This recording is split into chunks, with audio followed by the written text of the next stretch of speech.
Wakurugenzi, around the time of the World War, actually right before the World War, kulikuwa na 2 drinking buddies ambao walikuwa wa different nationalities. One of them was a German, the other one was a Brit. But these 2 guys walikuwa wananyonya hii kitu mbaya sana. They were drinking buddies. Walikuwa wanakutana kwa baesa, wanakonga hii kitu vile inafaa. Unfortunately, the world went into war. All of a sudden, Britain and Germany are now on opposing ends. Sasa ndio ujue timing ya shetani ni maridadi. Majamaa wakiwa vita, wanakutana. Mjamaa ako hapa kwa ship, drinking buddy mwenzake ako kwa the next ship pale. Akajiuliza, what would a good drinking buddy do? Ule tunakata pombe na yeye lakini saini ya adui, tufanye nini? Akachagua kale kakombora kadogo. Akaigonga kombora ndogo na akafinyia mjamaa macho. Mjamaa hiyo kombora ndogo akaifanya ikakaa ni kama amepigwa na atomic bomb. Wametumaliza. We surrender. Tufunge hii kazi, mumetuweza. Sawa. Tukutane Njogona situendelee basi. And true to his word, immediately after hiyo fight imeisha, wakakutana kwa bar na wakaendelea kukata maji. Nataka friendship kama hiyo. I want it.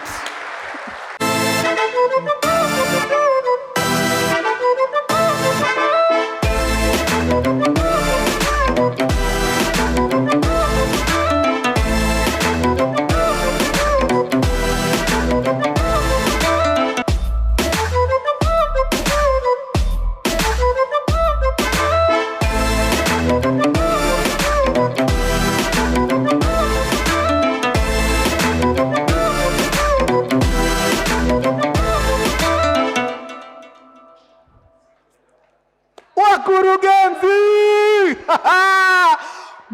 Man, yo, kama dawa. If you see Mkurugenzi in the building, you just know. Hey! Salimo. Hii juice. Ukashwa iko sawa? Nimesikia zinc ikiabsorbiwa.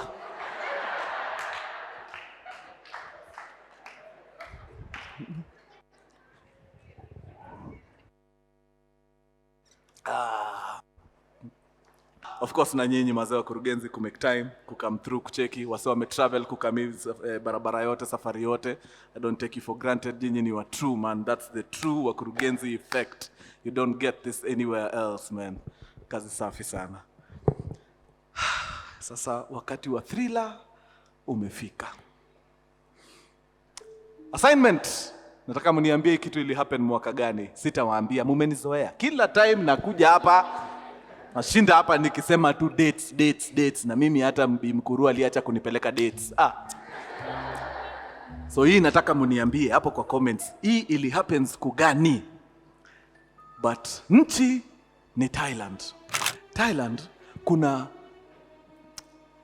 team ka watoto ni ka under 12. So watoto wanacheza pale ni 12 year olds, 11 year olds. Ikishuka sana maybe 10, 9, not so much. 10, 11, 12. Wanachezaga ball pale. Wako na coach wao. Jamaa roho safi sana. In fact, before alikuwa watu wanaitwa Buddhist monks. Mnajua ama monk? Monk kama mku watch zile movies za Tai Chi. Mwezi wajua. Wanafanga orange. So ukipata hawajavaa hiyo robe, uaga wanavaa masamo fulani. Milka wapike anazipenda sana. Zinaitwa kwa nini hizo vitu? Culot. Inaitwa hivyo, ina mgunono. Milka inaitwa aje hiyo trouser? Ni culot. Palazzo. Ndio hiyo. So mamonko wakati wameamua kupiga trouser wanazipiganga sana. But yeah, ni hao hizo marobe nini.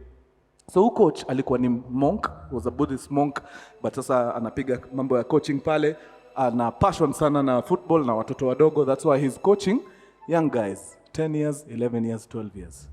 So on this particular Saturday, ilikuwa ni birthday ya one of the boys. Sasa huyu Buddhist monk akasema, sasa nataka niwaonyeshe mandhari. Sasa birthday yako, nataka tuchukuane sisi kama team, all 11 of you plus mimi, so 12. Twende kwa caves. So huko northern Thailand kuna it's very mountainous na kuna caves. Ziko huko nyingi sana. Zinakaa fiti sana, ni supo. So yeah, my boys very excited. Wakaenda mpaka wakaambia wazazi, tutakuwa na coach, tunaenda birthday ya fulani na tunaenda wapi? Kwa cave pale. Twende to enjoy, tukate kile tunakata, sijui kama ni keki ama I don't know. Then to fry, to enjoy. And the parents were like, yeah, it's okay. And then mjibambe, all the best maze. And then msikie fiti. So on the day, the kids wanaamka asubuhi very excited. They hop onto their bicycles. Wanapiga hii kitu. Teke. Wakielekea mahali wameambiwa wakutane na nani? Na coach. Ndio, waende waingie kwa cave wajivinjari. Wanafika kwa cave vizuri, wamevaa mpaka nguo zao za ball. So wako na zile mashorts, majazi, wako na zile cleats zinaitwa za ball hizo. Zile zinakuwa na studs. Wamezitoa sababu pia kutembea nazo huko so wamezitoa, wameziweka hapo kando, mabike zimepigwa chain kwa mafence, ziko fiti. And they proceeded to get into the caves, na wakatembea ndani wakitafuta mahali pa fiti, pametulia, wakae chini, wapige story, wafanye meditation, sababu monk bado alikuwa na believe na hizo vitu mbaya sana. And they just have a good time. Wewe. Wadau, Asia kuna vitu zinaitwa monsoon. Sijui kama mshasikia vitu zinaitwa monsoon. Ni mvua zingine za maajabu. Mvua inagonga mpaka unajiuliza, guy, simukate tu kidogo mutume kitui please, because is it really necessary? Really? Mvua ikaanza. But sasa kuna characteristic fulani ya maji kwa hatari sana. Kama uko places ni waterways, like maji upitia hapo, kuna probability before mvua ifike, imeacha place ingine ikikam, hiyo maji inakuja fast ya kwanza, like before mvua ikuje, ile maji imenyesha pale inakuja kwanza.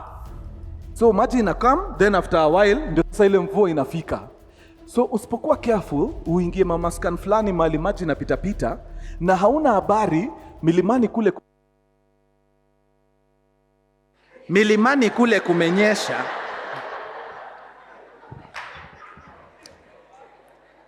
Very high chances ikitu maji utasombwa. Na ili happen sometime last year but one hapa Hell's Gate. Mlisikia story ya Hell's Gate? Maji ilikaa ikabeba watu. Si mnaelewa ni kwa the phenomenon that happened. Hiyo maji ilikaa mtu kulikuwa kumenyesha place nyingine, wase hawakujua. So hiyo maji mali kumenyesha ikakaa mtu kama imewafagia. So the same thing happened on this fateful day. As these people are having a good time ndani ya cave, maji ilitoka tu from wherever. Ikakam ikaingilia through the mouth of the cave na ikaanza kuingia wapi? Ndani. Na ikaingia, mvua ikakam sasa, ikaanza kuongeza sasa, insult to injury, sasa tuende sasa. Maji inaingia tu kwa cave. Wale wase wako huko ndani, wako trapped. Young kids, 11 years, 10 years, 12 years, na coach wao. Kuna lighting huko ndani. Mnajua oxygen mkianza kuingia ndani sana inaenda kikuwa tricky, na wako wengi so wana consume oxygen kibao maze. Na ndio hiyo cave imeflood. Ngori juu ya ngori. Nyumbani imefika usiku, wazazi wanashindwa, hii birthday ya huyu jamaa kwani wanaipiga overnight nini? Watoto warudi. So of course parents wakaanza kuwa concerned mazee. Nani? Watoi wako wamerudi kutoka bado? Kwani coach amepeleka watoi wapi? So kidogo tutoke nje. Walikuwa wamesema wanaenda cave. Ni cave ile ni hiyo. Si tutoke basi, badala ya kushinda tukipigiana masimu, tuende mpaka kwa hiyo cave, tuone nini inaweza kwa. Pengine mvua imewashika, wametulia tu mahali hapo, wanangojea mvua ipungue, wa come home. Twende. So mazee wakatoka nje na mvua inawaangukia hapo deadly. Wakapanda mpaka mahali cave yenyewe iko, wakapata kila kitu. Bikes za watoto zimefungwa kwa chain hapo kwa fence hapo hivyo. Nguo zao hizi, viatu za ball wameziweka hapo chini vizuri. Very high chances wako ndani ya hiyo cave. Wakiangalia hiyo cave flooded. Imeingiza maji, imejaa. Sasa nipiga ripoti kwa serikali. Wazazi fulani wakajaribu swim hapo kidogo, waonekana wanaweza ona kitu ndani, maybe sign kama bodies nini. Ikakuwa ni tricky. Hapa maji inafanya mbaya. Wazazi ikakuwa noma. Kesho acha serikali ikame tusaidie, tucheki vile tutatoka kwa ingori. The following day wase fulani wakakam. Hao wase wako na knowledge ya cave vile inakaa. This particular one. In fact, walikuwa wameichora mpaka map. Wanajua exactly vile hii cave inakaa wakati ilikuwa dry waliichora. So wanajua kabisa, walikam na hiyo map na wakakaa hapo chini spread, authorities wamekaa, makarao wako hapo, map ikaekelewa juu ya meza, wakaanza kuanalyze cave. Ikagundulika the way hii cave imeenda, kuna place inafika inapanda. Like uko ndani hiyo uto two channels inaanza kupanda. Na inapanda inafika level fulani, hata cave ikiflood maji haifiki hapo. More often than not maji waikuji hapo juu. In fact, hiyo place juu waga iko dry most of the time, waliita Pattaya Island, Pattaya Beach. Juu ni beach, maji hakuna, huwezi sink kwa beach unless uingie kwa maji huko. So iko sawa, ni place dry. But sasa kuna ngori, sababu kutoka kwa the mouth of the cave until Pattaya Beach ndani ya hiyo cave ni far. We're talking about a kilometer, like 600 meters inside. 600 meters kwa cave wa down. Kuna mtu ameshaingia kwa cave hapa? 600 meters kwa cave si mchezo. Huko mazee hata oxygen inaanza kukukatikia tu. So wakajiuliza mazee, watu wadogo wanaweza kuwa mazee wametembea hiyo njia yote wakaingia ndani ya cave. Wakaenda hadi hapo kwa hiyo Pattaya Beach. Hii hapa mazee tunaweka imani mbele, lakini tusidanganyane haki. But ni sawa, wacha tuweke imani mbele, tungangane tu. But sasa, how do we access Pattaya Beach inside this cave? Lazima tutafute vile tutatoa hii maji ndani ya cave, ndio tuweze kufanya nini? Ku-access. Day 2 inaisha hivyo. Day 3, serikali inaorganize vitu mbili. Number 1 ni pumping equipment. Vitu zinakuja kupump maji kutoka kwa hii cave zikirusha huko kwa miti. Number 2, wana organize team. Is that rain? It's a blessing when nice one. I hope sauti haita kufanya mbaya. Iko sawa? All right. So the first thing wana organize ni pumps za kupump maji, itoe maji kwa cave. The second thing they organize ni kikosi ya very elite military guys wanaitwa Thai Navy SEALs. The Thai Navy SEALs ni hatari. Like the whole of Thailand, hakuna mtu wako na training kama ya Navy SEALs wa Thailand. Ni normal, like the whole country washajua mazemu kiwa kwa ngori deadly, iteni Navy SEALs watakam. They are almost like the US Navy SEALs, but of course US lazima wajipige kifua zaidi, but wako sawa, ni wasa wako fiti. So day 3 hours wakakam, maji ikaanza kupampiwa nje toka. Navy SEALs wakajaribu, wakapiga zile scuba diving gear, tank hapa nyuma, piga ile kitu hapa ya kubreathe, wakaingia ndani ya cave, wakadiscover si rahisi. Wamepiga training yote imaginable, lakini hawajawahi jipata wakipiga training ya kuingia kwa cave imeflood maji. Hiyo haikuwa kwa syllabus. So ikakuwa hapa ni noma mazee. Wakarudi, wakasema the farthest tumeweza kwenda ni like 200 meters na bado hata hiyo ni kujaribu. Mazee hakuna vile tunaweza access inside ya hii cave tufike all the way mpaka Pattaya Beach. Hiyo ni noma. Hapa tuna need specialists wakam wafanye hii kazi. By time ni day 3. So news isha toka. In fact outside Thailand washajua kuna watoto wamekwama kwa cave na coach wao. US news, CNN nini, Al Jazeera nini wana report kuna watoto wamekwama kwa cave mazee. Day 3 ndio hii. Watoto mazee hawajulikani vile watafikiwa. Divers kutoka kwa an elite diving team in Britain. In fact, these guys were so awesome, wanajua kudive mpaka ndani ya caves, ni hatari. Like they're the best divers in the world. Wakasikia hii story. Wakasema mazee chief, hatuwezi katua hapa Brito tukikulaga McDonald's na kuna watoi mazee wameingia kwa cave imeflood mazee. If there's a possibility hawa watoi wanaweza kuwa alive, ni poa tu tuende tujaribu kuwaokoa kuliko kuassume to the worst alafu ikwe. So mazee wakajitolea, wakasema ni aje kwa hii kikosi yetu we need like 6 of the best, kujeni. So 6 of them flew from Britain to where? Thailand. Wakaenda pali, hii story yote iko. At this point the cave is flooding with people wako willing kusaidia. Navy SEALs wamejaa huko wa Thailand. British divers wamejaa huko wengi. British divers wamekuja hao 6. The police wako hapo.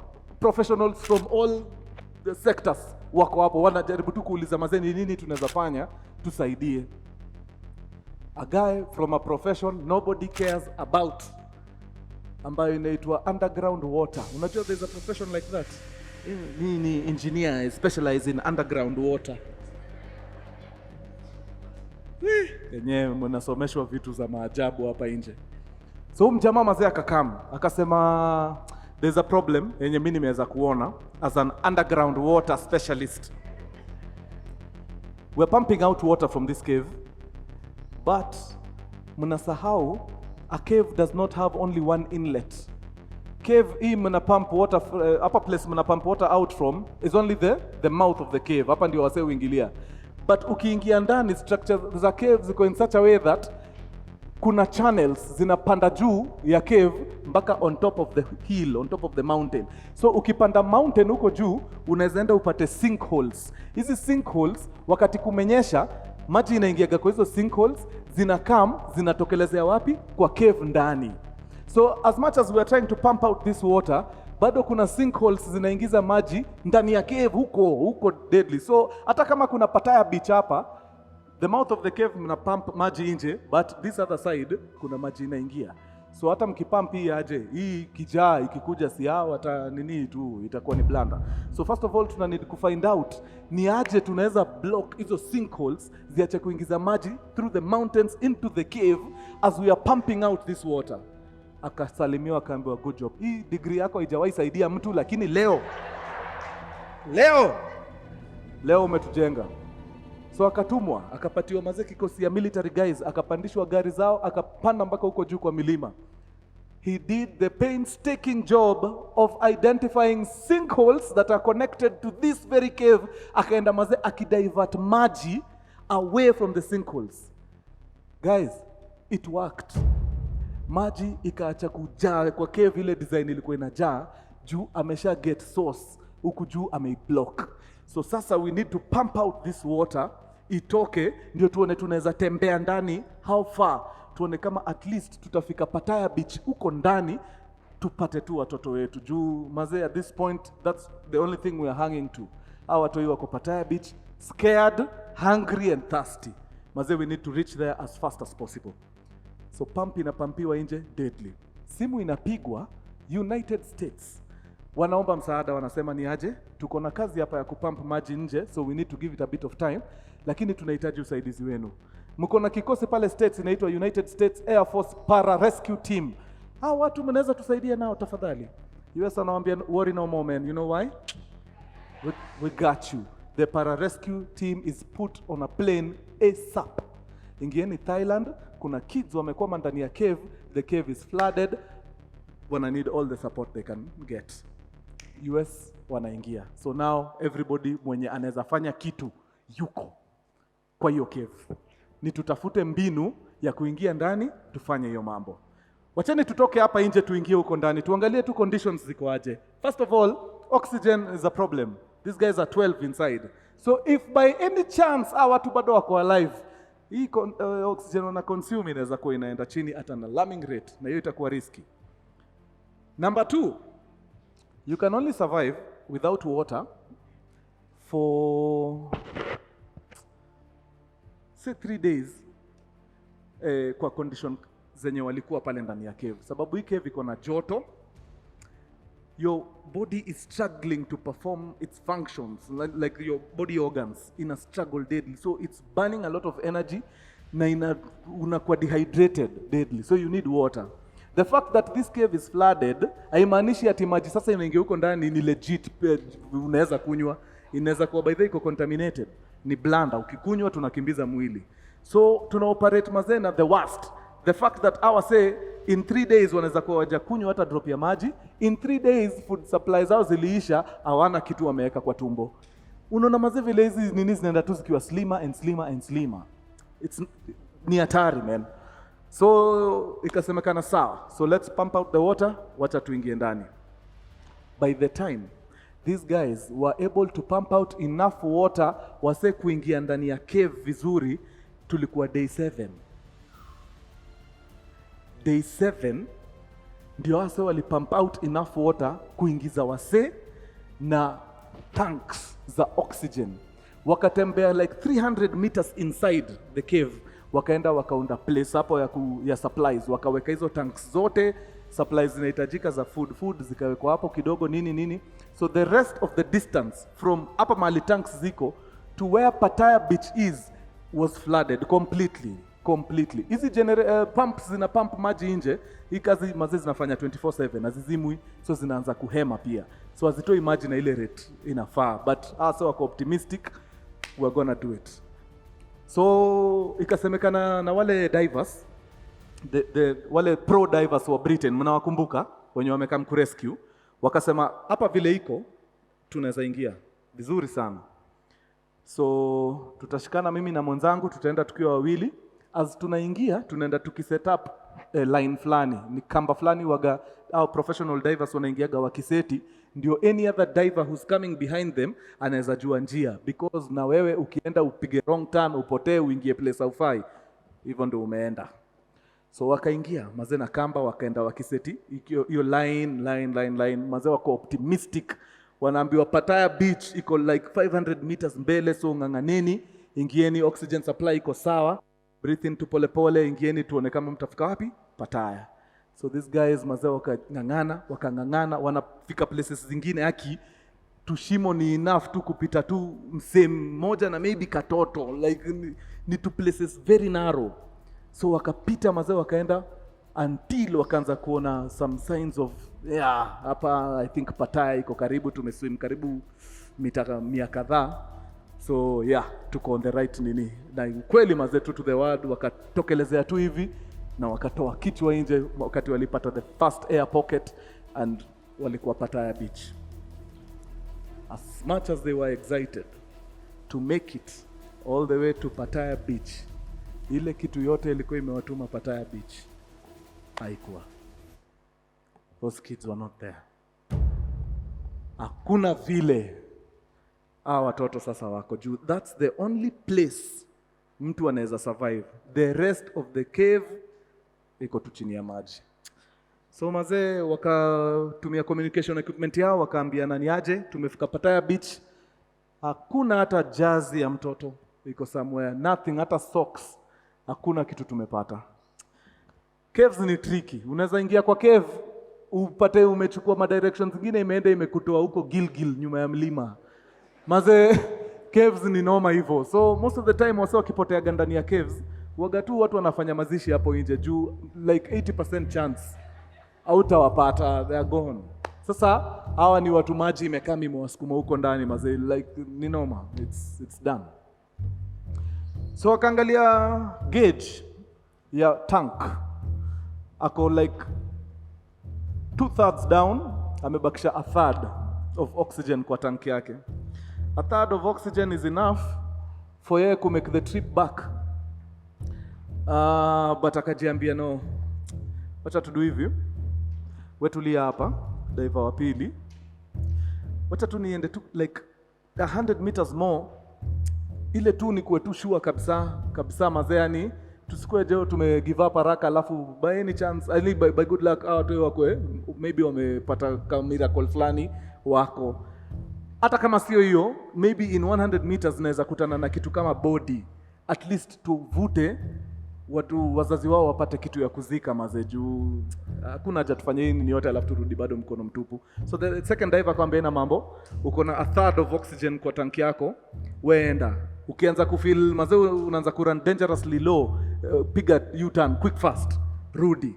Utanipata hapa, tuta call for the other 2 divers watulete tanks extra to get gear yetu in order, sisi turudi. Sawa. So jamaa akaingia tena kwa cave further inside, akaproceed another like 100 meters, akienda tu akiangalia mazee, anajaribu, ana shine torch yake nini, then kibahati anagundua kuna air pocket iko tu somewhere mahali, like hata watu wa map hawakuwa nayo anywhere kwa map yao, but kuna tu place fulani jo kuna ki air pocket, like maji haija flood huko.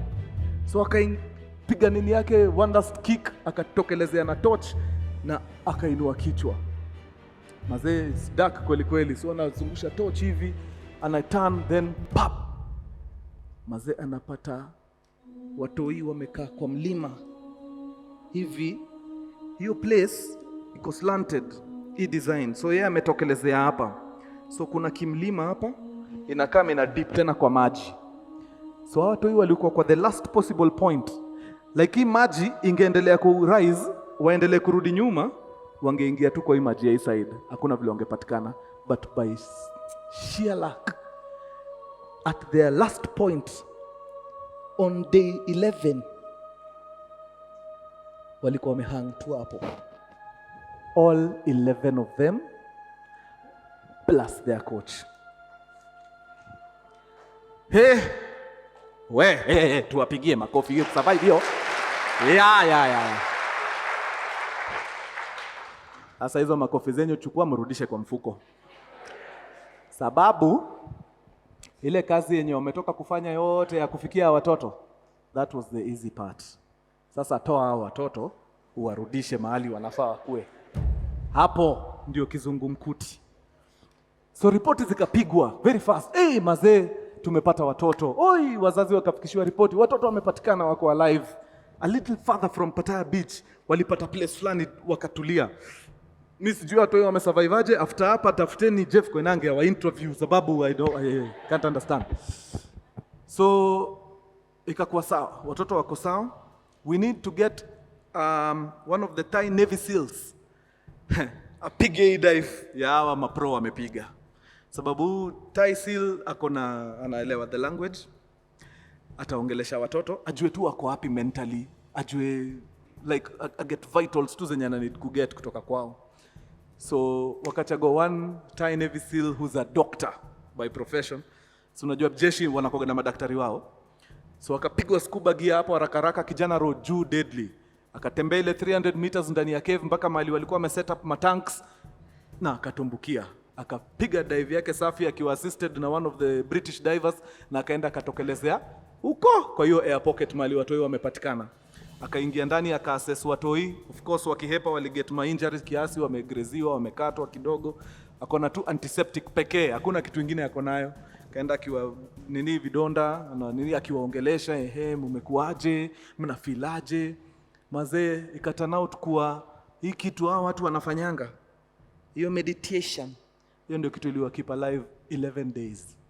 Apparently hawa level yao ya meditation inakuwaga so intense, wanaweza mpaka slow down their organ activities.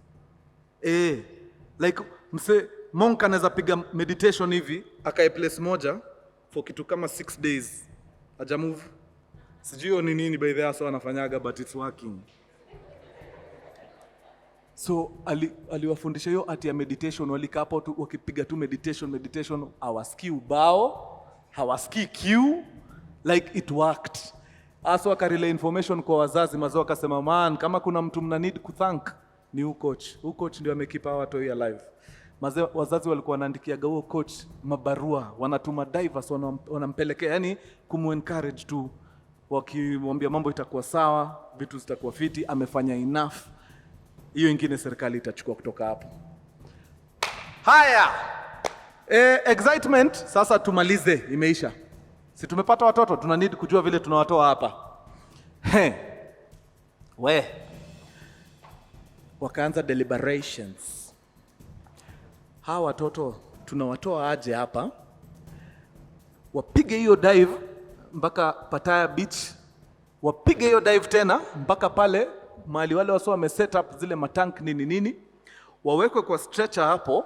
Hiyo stretcher iconnectiwe to a pulley system, ivutwe nje ya cave, wachukue stretcher waiweke kwa ambulance, ipeleke mtoto hospitali. Hiyo process, how possible is it? Kila mtu akaanza kuwekelea nini zake kwa meza. Scuba divers wakasema scuba diving sio kama kukula managu. You need hours and hours and hours of training ndio uweze kuscuba dive. Sababu the slightest panic when you're scuba diving, that's it, tunakimbiza mwili. Sababu ukipanic ukiwa underwater, body yako inakutrikingi uanze kufanya vitu haufai kufanya. Ukiingia kwa maji una getting aji ya kufanya hivi.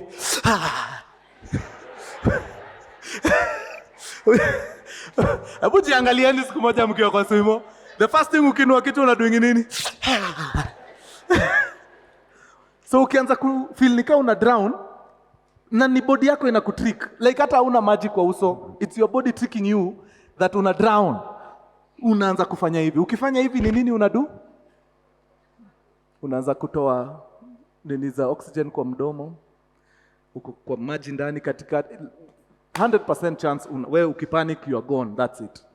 So hao watoto, wewe unafikiria huyu mtoto anaweza ingia kwa maji aende like 500 meters underwater bila kupanic? Tricky sana, ni noma. Hiyo I'll tell you for a fact, success rate ni 0 juu haijawahi happen. Haijawahi, hakuna msee ashai scuba dive na mtoi akamake it. Hiyo forget.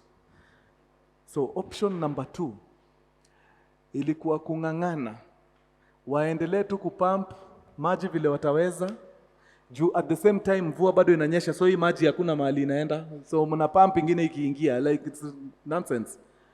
So tung'ang'ane until the monsoon rains ziishe, ndio tukuje tutoe hao watoto after 4 months. Hiyo ndio plan B. So tutafute vile supplies zitakuwa zinawafikia ndani ya cave za kuwa last 4 months, monsoon rains ziishe, cave ikauke, ndio wa walk out kama gangsters. Hiyo ndio plan B. So government, over to you. Sasa ni watu wajiite meetings. Tu scuba dive na watoto ama tuweke kwa cave 4 months. Kuweka watoto kwa cave 4 months ni risk. Sababu gani? Mvua inakuja at an alarming rate. United States of America wako na weather station kali sana, iko place to Oklahoma. Wamepiga simu Thailand wakasema wadau. Unaona hiyo mvua imekuwa ikinyesha for the last 1 week and something. Hao watu wamekuwa ndani ya cave. That rain is nothing compared to the rain that's coming. I can tell you for a fact. It doesn't matter how much you pump that water out. Ile mvua inakam, that water will find ways to get into that cave whether you like it or not. Hata hizo vitu mumeenda kuficha zitatolewa na mvua. Hiyo cave ita flood. So amna 4 months. Hiyo forget it. Ile mvua inakam ita flood cave tena. So ikakuwa basi in a nutshell mumetubakisha na option moja. Hawa watu wa scuba dive watoke. Haya, leteni brains kwa meza. Hawa watoto wana scuba dive aje tuwatoe kwa hii kitu, knowing full well that it has never happened before. Success rate 0. Hawana benchmarks, hawana vitu wanaweza compare nazo wajue what to do, what not to do. Hawana, wanaenda tu ile kimungu. So the British divers wakasema unajua nini? Wacha tujaribu na controlled environment, then we see. Akaambiwa sawa, you go do your thing. Wakatoka hapo wakaenda place kuna swimming pool, a public swimming pool, na wakaget kids from the village. Wakakama wakawatafutia scuba diving gear yenye inafunika face yote, si tu ya goggles na hiyo somewhere. The whole face, meaning mtu huyu akipiga hii gear anaweza breathe through mapua na bado mdomo. So wakawafunga hiyo nini vipoa, wakawavalisha hiyo oxygen tank vizuri, then wakastrap mtoto kwa diver mmoja. So huyo mtoto amestrapiwa hapa. Vile kangaroo waga inabeba mtoto hapa. So meaning the diver ni mrefu na bado chini miguu za diver ni mrefu. So mtoto ako katikati ya protected vizuri. Na wakaingia naye kwa swimming pool waone tu vile mtoto ana behave akiwa underwater. Wakadiscover mazee hii brain huwezi trick. Mtoi akiingia huko ndani any slight discomfort ana panic, anataka kuanza kufanya vitu. And hawa toi kwa pool walifanya hivyo. And mind you, this is a pool. Pool ni controlled, kila kitu iko, kuna mpaka lighting. Cave, man, hakuna kitu, ni mamawe tu ziko all over the place, unaweza gonga kichwa mahali ukufe, ni risky. Wakajiambia uongo mbaya. Hapa tukubali tu roho safi, hii kitu imekataa. So tutatoa watoi, tutascuba dive now. Lakini itabidi hawa watoi wasikue themselves. Juu wakiingia pale wakiwa 100% sober itakuwa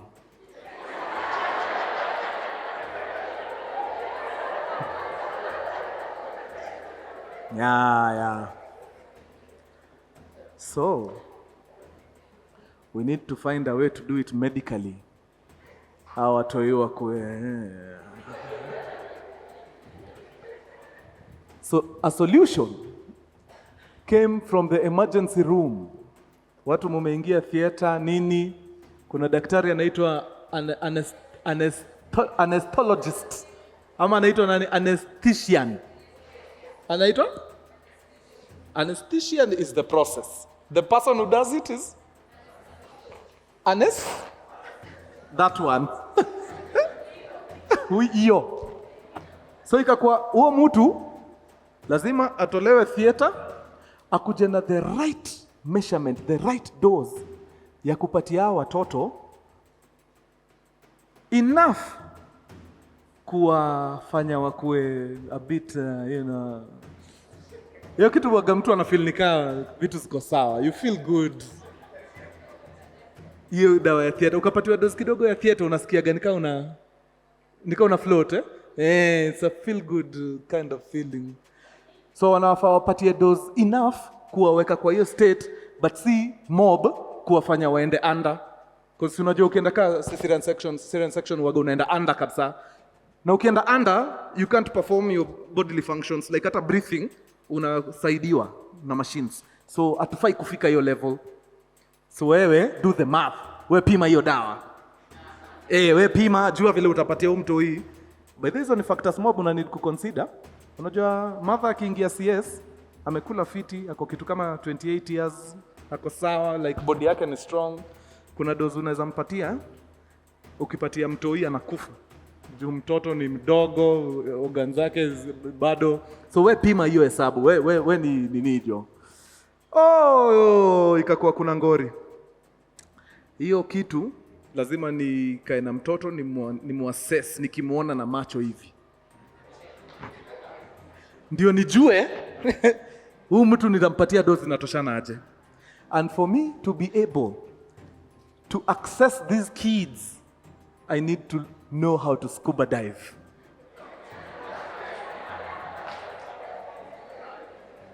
Nama nikiwaambia nitaingia kwa hiyo maji mimi takuwa nimewadanganya. Hiyo I'm sorry. Tafuteni mtu. Hindernet. An anesthetologist who can scuba dive.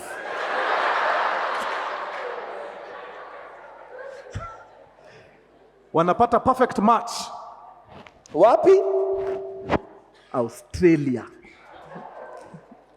My friend, Australia ni mbali. Australia ni far. Hii time yote watu hii wanalamba tu glucose kwa cave. Juu sasa hata uwezi wapatia dish. Wamekaa hapo ndani 10-11 days, uwezi muintroduce tu kwa chakula. So lazima uende ukimuin pole pole ndio system irudi design inaweza digest chakula. But hakuna problem sababu remember the Thai Navy SEAL who's a doctor, wako pamoja. If only the doctor anaweza administer your anesthesia, but so daktari ana hop on to the next flight kutoka Australia. Anaingia wapi? Thailand. Anafika pale kwa cave, anapigwa briefing. Anaambiwa vijana hapa ndio wamefika, hivi ndio tumewapata, hii ndio state yao, itabidi uingie sasa wewe ufanye kazi yako. Anaweka madawa zake place fiti, watertight, naiweka kwa scuba gear, anapiga tanks zake sawa, anavaa ile kamambo, anatumbukia ndani. Teke, Pattaya Beach. Teke, the air pocket. Pata vijana. Piga story na vijana kidogo, wako na translator hapa, anawassess, anacheki, anaanza kuwapiga dose one by one. Wanazima tu. So wanatulia fiti, yani wanasikia tu life ikiwa poa, wanalala kwa cave, utafikiria wako kwa bed ya 6x6. The anesthetist anaambia majamaa, mambo yangu iko sawa, ready when you are. Strap a kid at a time. Wale 2 divers ndio wanafanya hii kazi. One diver anabeba mtoto, the other diver anaenda direct njia. So wana strap mtoto wa kwanza, ule diver wa kwanza anatumbukia, huyu jamaa ako na mtoto anatumbukia, na wanapiga,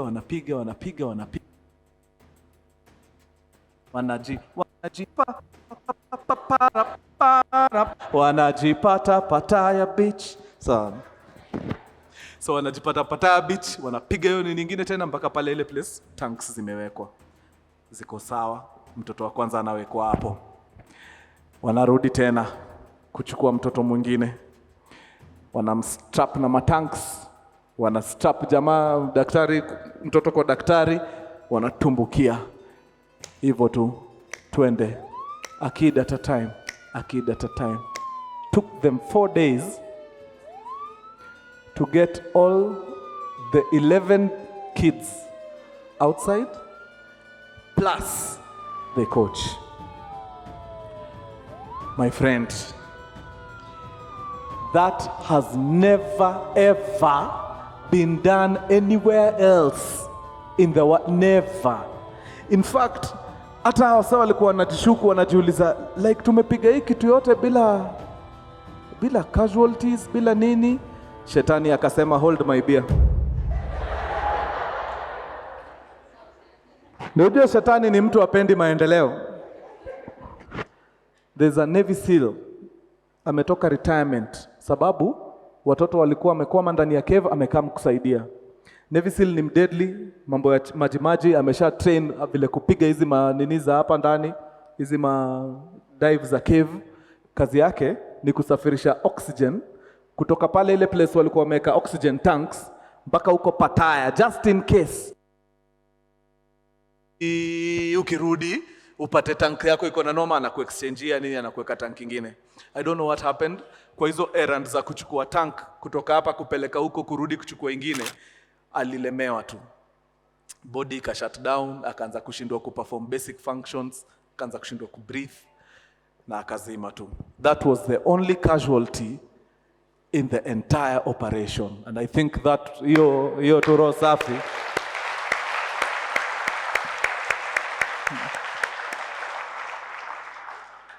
All 11 kids walikuwa nje, captain coach ako nje, alive, wako sawa kabisa, wakakimbizwa hosi, mambo yao ikarudi fiti, they were nursed back to health.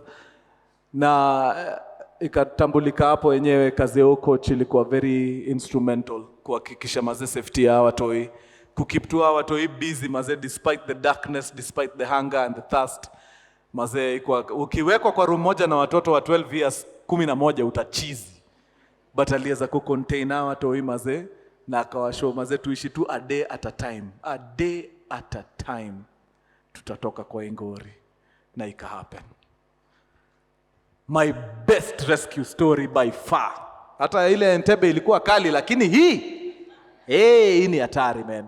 Na hapo ndio naifungia. I hope imewabamba. Kama imewabamba, iteni watu wapige subscription. I'm here sweating like a pig, lakini I can do this 100 times sababu nyinyi ni watu wa nguvu sana. I can't think of anyone else. Sana man. Iwabambe, tuonane kwa story ya mwisho. Adios muchachos, peace. Hapana, adios bado. Tawaambia adios nikirudi hiyo story ya pili. Haya.